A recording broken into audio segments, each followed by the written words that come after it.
بسم الله الرحمن الرحيم لن تنالوا البر حتى تنفقوا مما تحبون وما تنفقوا من شيء فإن الله به عليم كل الطعام كان حلا لبني إسرائيل إلا ما حرم إسرائيل على نفسه من قبل أن تنزل التوراة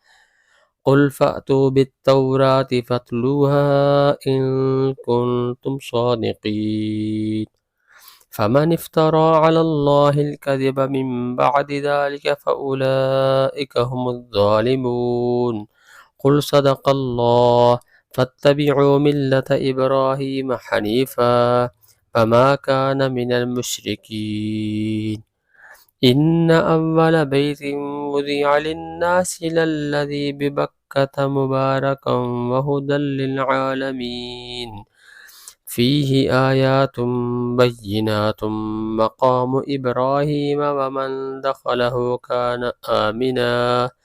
ولله على الناس حج البيت من استطاع إليه سبيلا ومن كفر فإن الله غني عن العالمين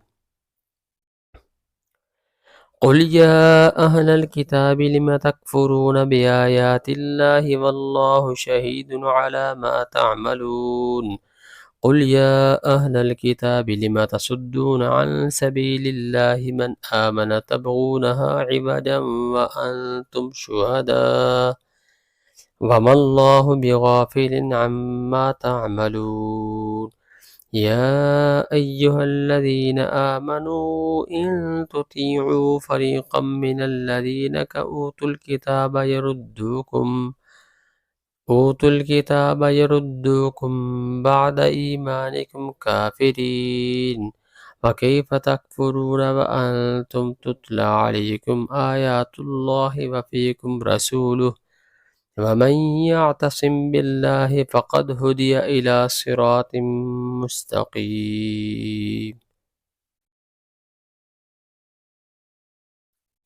بسم الله الرحمن الرحيم لن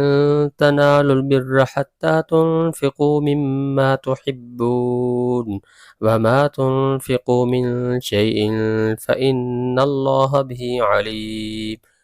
كل الطعام كان حلا لبني إسرائيل إلا ما حرم إسرائيل على نفسه من قبل أن تنزل التوراة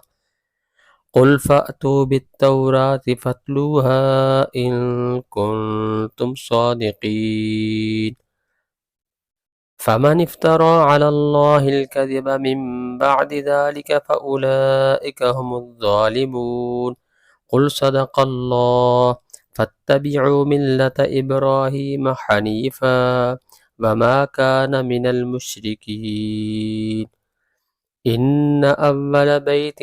وضع للناس للذي ببكة مباركا وهدى للعالمين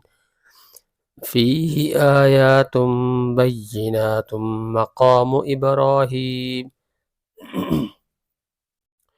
مقام إبراهيم ومن دخله كان آمنا ولله على الناس حج البيت من استطاع إليه سبيلا ومن كفر فإن الله غني عن العالمين قل يا أهل الكتاب لم تكفرون بآيات الله والله شهيد على ما تعملون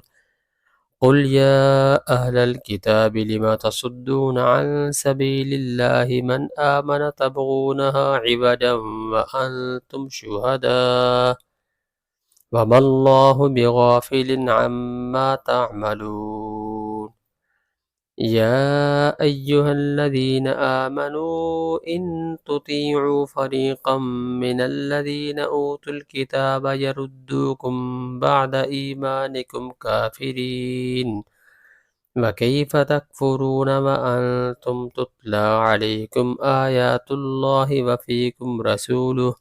ومن يعتصم بالله فقد هدي إلى صراط